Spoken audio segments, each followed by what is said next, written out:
¿Puede la derecha frenar el narcotráfico en Latinoamérica? Aquí en Macro y Micro te lo explico. Como ustedes saben seguramente, el pasado 5 de marzo se llevó a cabo la Cumbre del Escudo de las Américas en Miami, Florida, que fue una convocatoria realizada por el presidente de Estados Unidos, Donald Trump, quien pues convoca a cerca de 18 líderes de Latinoamérica. Sin embargo, pues llamó la atención que la mayoría de estos líderes era de gobiernos de ultraderecha, ¿no? Considerados de ultraderecha. En muchos lados, pues fuera de los medios corporativos, se ha hablado de esta reunión como una reunión de cipayos de los gobiernos de la derecha, de cipayos del gobierno norteamericano, gente completamente subordinada como Javier Milei, como Daniel Noboa, como Nayib Bukele, quienes se encuentran subordinados, quienes se encuentran completamente bajo los designios de Donald Trump, ¿no? Es muy simbólico que fuese en Miami, siendo un centro neurálgico de la derecha pues latinoamericana y estadounidense. El mismo secretario de Estado, por ejemplo, Marco Rubio, representa un miembro ejemplar de esas derechas latinoamericanas en Miami, ¿no? En esta cumbre pudimos presenciar el ridículo de los líderes de estos países de derecha, quienes parecían buscar desesperadamente el favor, la atención de Donald Trump. Se veían ahí tensos por encontrarse alrededor de él, mientras él permanecía sentado, ¿no? Además, pues, entre otras cosas, Donald Trump se burla de los asistentes y de su lenguaje, nuestro lenguaje, el español, diciendo: no tengo tiempo de aprender su fucking lenguaje, ¿no? Pues esta burla, a todas luces una burla en contra de los países latinoamericanos, termina siendo recibida por risas de los asistentes a esta cumbre del Escudo de las Américas. Esta cumbre del Escudo de las Américas, desde la narrativa de Donald Trump, como ustedes seguramente también ya sabrán, busca supuestamente anteponerse al narcotráfico, construir una protección simbólica, una protección de fronteras, una protección también en materia de seguridad en contra del narcotráfico. Al menos así lo pretende en la narrativa de Donald Trump. El más llamativo de los asistentes, para mi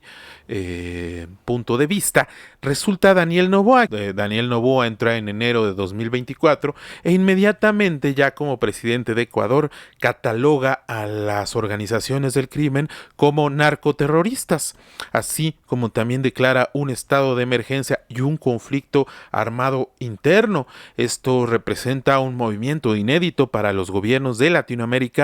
en función de que nunca se había declarado como tal un conflicto interno en contra de las organizaciones criminales. Por supuesto, esta definición de narcoterroristas a las organizaciones criminales pues termina siendo una respuesta a las expectativas de los gobiernos norteamericanos, sobre todo el gobierno de Donald Trump en los últimos años, quien pues ya desde que inició también en 2025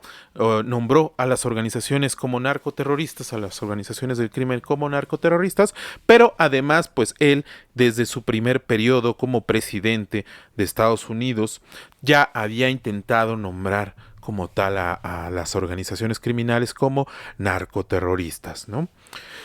Sin embargo, pues luego de la declaración de esta emergencia en Ecuador, 2 años tras esta declaración, pues el año 2025 cierra como el año más violento en la historia reciente de Ecuador, con una tasa de homicidios de 50.9 por cada 100,000 habitantes. 50.9 homicidios por cada 100,000 habitantes, una cifra que supera las mismas cifras que hemos alcanzado en México, que no rebasan los 45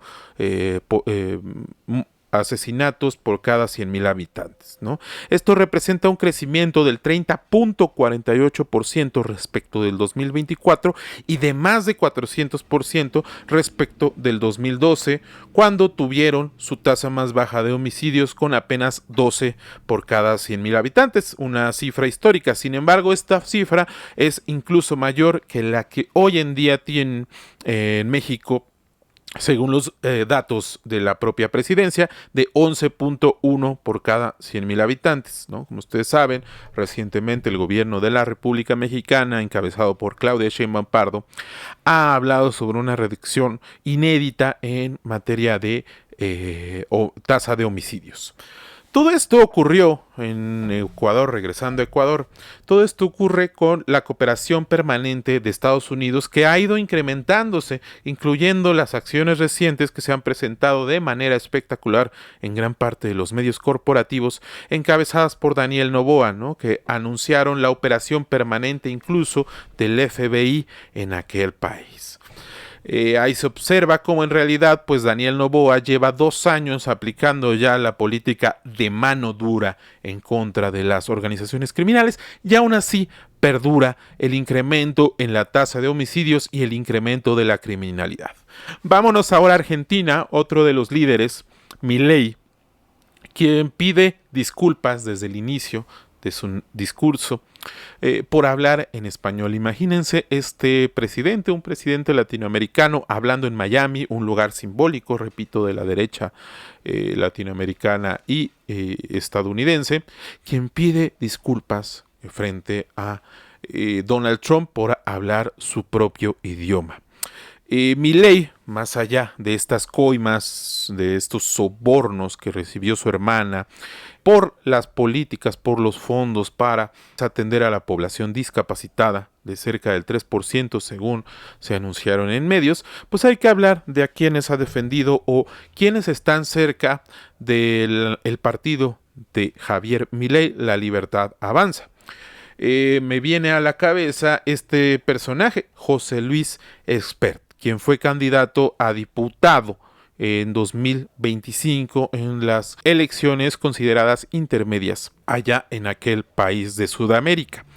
Él fue acusado por recibir dinero de un criminal que hoy en día se encuentra purgando una condena por narcotráfico en Estados Unidos, Fred Machado, quien aportó en 2019 para la campaña presidencial de Espert un jet privado y una camioneta para movilizarse en territorio. Machado es un empresario argentino quien, repito, hoy purga una condena en una prisión norteamericana por haber traficado grandes cantidades de cocaína, incluso para el cártel de Sinaloa. El ex candidato de La Libertad Avanza llegó a agradecer a Machado en la presentación de su libro La Sociedad de los Cómplices por haber prestado los medios de transporte para su campaña presidencial. Imagínense lo irónico que representa que un ex candidato a la presidencia, a quien solo alcanzó, por cierto, el 1.54% de los votos en 2019, luego se traslada al Partido de la Libertad Avanza y finalmente compite como diputado, como candidato para diputado en las elecciones de Buenos Aires en 2025, unas elecciones que se consideran intermedias. Aquellas fueron perdidas por el candidato de la ultraderecha, quien además fue acusado en 2020 de haber recibido $200,000 de Fred Machado, ya cuando habían concluido las elecciones, donde pierde estrepitosamente. Este recurso lo recibiría a través de otra política cercana a Espert, Lynn Mercer Erwin, quien también se encuentra hoy purgando una condena en una prisión norteamericana por narcotráfico. Cabe señalar que Espert, quien fue defendido por Javier Milei luego de los señalamientos, incrementó su fortuna en un 784% entre 2021 y 2024. Evidentemente, la sospecha es por lo menos lo que tendríamos que tener frente a este tipo de partidos, frente a alguien como Javier Milei, quien ha defendido a Espert, frente a alguien como Javier Milei, quien, como sabemos, es un defraudador profesional a través de diversos mecanismos. Finalmente se da de baja la candidatura debido a los señalamientos públicos en las elecciones, lo que definitivamente pues repercutió en la pérdida de la Libertad Avanza en las elecciones intermedias, recibiendo la Fuerza Patria, la coalición peronista opositora, el 47% de los votos, ¿no?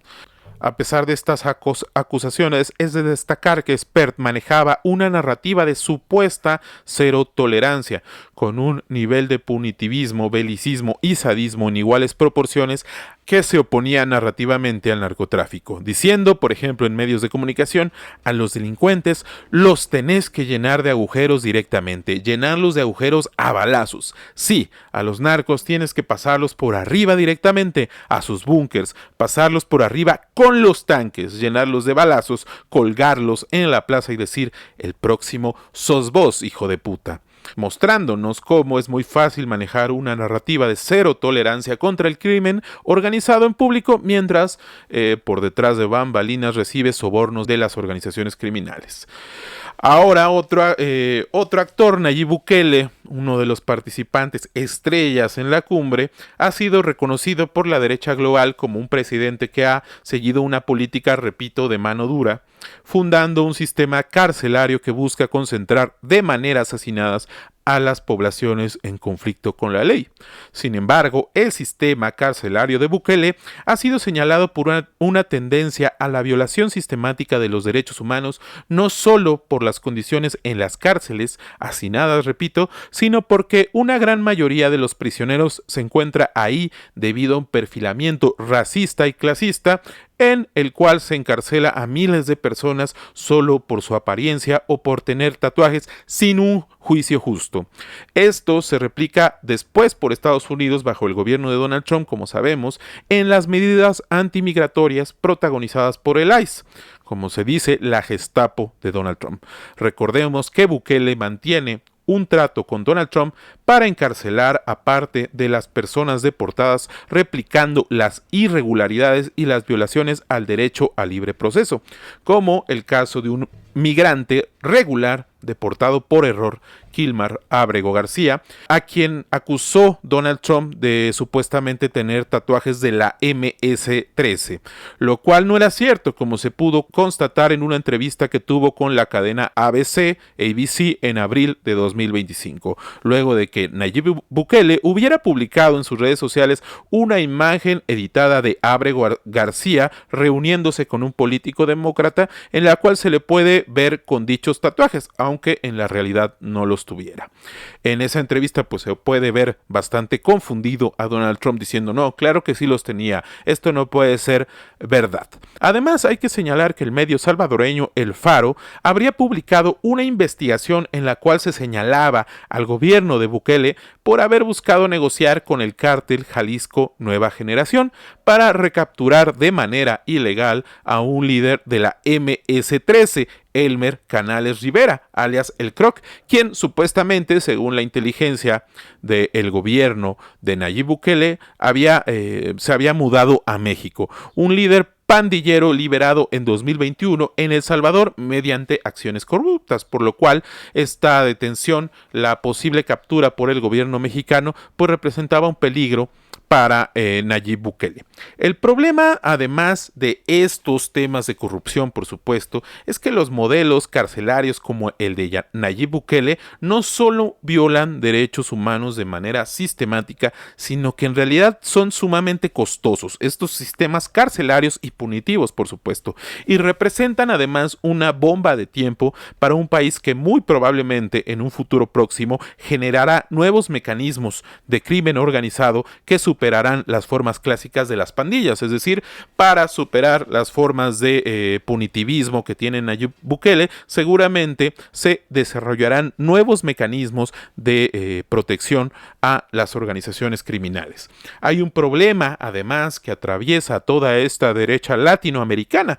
la búsqueda de la reproducción de un modelo de seguridad basada ahora mismo en los principios de los Estados Unidos y por supuesto del sionismo, que como hemos visto en la guerra contra Irán es sumamente costoso y poco eficiente. Esto lo hemos visto también en la propia aplicación de prácticas punitivistas en Latinoamérica, como es el caso de México, ¿no? México, con el gobierno de Felipe Calderón, como recordemos, a través de la Iniciativa Mérida, se compromete a una serie de intercambios de inteligencia con el gobierno norteamericano para la adquisición de tecnología de vigilancia extrema. Además, gasta millones y millones de dólares, a veces hasta de maneras evidentemente fraudulentas, esquemas dentro de los cuales participó el mismo García Luna, recibiendo tecnologías pues que al fin y al cabo evidenciaron ser insuficientes en el caso de la política de la guerra contra las drogas mexicana. 3 países en esta cumbre, por supuesto, brillaron por su ausencia, como ustedes seguramente sabrán, los 3 países alineados a la izquierda en sus gobiernos vigentes: México con el gobierno de Claudia Sheinbaum Pardo, en Colombia Gustavo Petro y en Brasil con Ignacio Lula da Silva. Estos gobiernos no solo se deben al éxito relativo de las izquierdas frente a las derechas por sus políticas sociales o por el llamado péndulo de la política, sino en realidad se debe a la propia experiencia de los 3 pueblos de haber vivido modelos de seguridad impulsados profundamente por Estados Unidos que se han concentrado en combatir a los llamados cárteles de la droga, algo que ha ocurrido en México y en Colombia y de maneras más matizadas en Brasil. Como pudimos constatar, estas políticas con gobiernos como el de Felipe Calderón en México o el de Álvaro Uribe Vélez en Colombia, ambos aliados de manera paramilitarizada con 2 actores irregulares del conflicto, ilegales, el cártel de Sinaloa y las fuerzas de la Autodefensa Unidas de Colombia, en el caso por supuesto de Álvaro Uribe. Algo que en México después se especializó incluso con los llamados matacestas, esta forma de aliarse con organizaciones criminales para supuestamente combatir a los enemigos, ¿no? En el caso de García Luna, no solamente se trataba de una recepción de sobornos, sino además pues se buscaba utilizar al cártel de Sinaloa para luchar contra otros enemigos del Estado mexicano, en este caso los Zetas, el cártel del Golfo y después el cártel de los Beltrán Leiva, ¿no? Algo que en definitiva salió muy mal una vez aplicado ahora con los matacetas, ya que como sabemos los matacetas son el antecedente del cártel Jalisco Nueva Generación, liderado por Nemesio Oseguera Cervantes. También algo repito, relativamente vivido por Brasil. Recordemos el año pasado como en Río de Janeiro se lleva a cabo un operativo por un gobierno de ultraderecha en contra de los designios del gobierno federal, deteniendo y asesinando una gran cantidad de presuntos miembros de una pandilla en Río de Janeiro. Como sabemos, muchos de estos ni siquiera formaban parte de estas organizaciones criminales, por lo que fueron ejecuciones extrajudiciales, algo que también fue en contra de los criminales, ¿no? Pero al fin y al cabo, estas políticas llamadas de mano dura tienden a castigar a inocentes de manera sistemática. Ahora hay que reflexionar sobre la correlación entre las fuerzas de la derecha y la izquierda en Latinoamérica, que a pesar de la influencia evidente de Estados Unidos en la región, tampoco es tan clara. Los 3 gobiernos ausentes presentan cada uno experimentos nuevos de la izquierda que están lejos de definirse de manera homogénea, pero que sin duda han resultado interesantes. Además, juntos suman más de las poblaciones y el Producto Interno Bruto del resto de las economías. Además de que, tal como lo señalé, también han aprendido ya mucho de las experiencias represivas en América Latina basadas en la lucha contra el narcotráfico, lo que sin duda pone en serios aprietos a las derechas nacionales de Colombia, México y Brasil para convencer a la población. Es decir, ya no es suficiente con la amenaza del narcotráfico, en función de que también pues ya sabemos que muchas veces está asociada, el narcotráfico está asociado con las derechas locales, sino ya no es suficiente con esto, sino tendrán que inventar nuevas formas para poder vencer a las izquierdas. Esto por supuesto no debe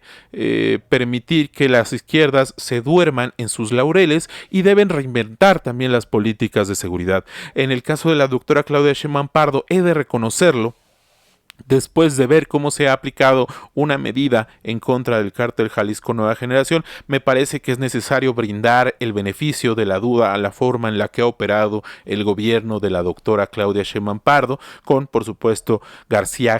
Omar García Harfuch, en el lugar de secretario de Seguridad y Protección Ciudadana. Por supuesto, hay que estar pendientes, hay que seguir exigiendo a los gobiernos de izquierda que defiendan a sus poblaciones. Sin embargo, es necesario también evidenciar que estas políticas llamadas de mano dura no son una prueba de la anticorrupción de todos estos agentes de la derecha. Esto fue Macro y Micro para el canal de Jesús Escobar Tobar. Mi nombre es Pedro Iniesta. Espero que se encuentren de maravilla. Nos vemos en la siguiente entrega.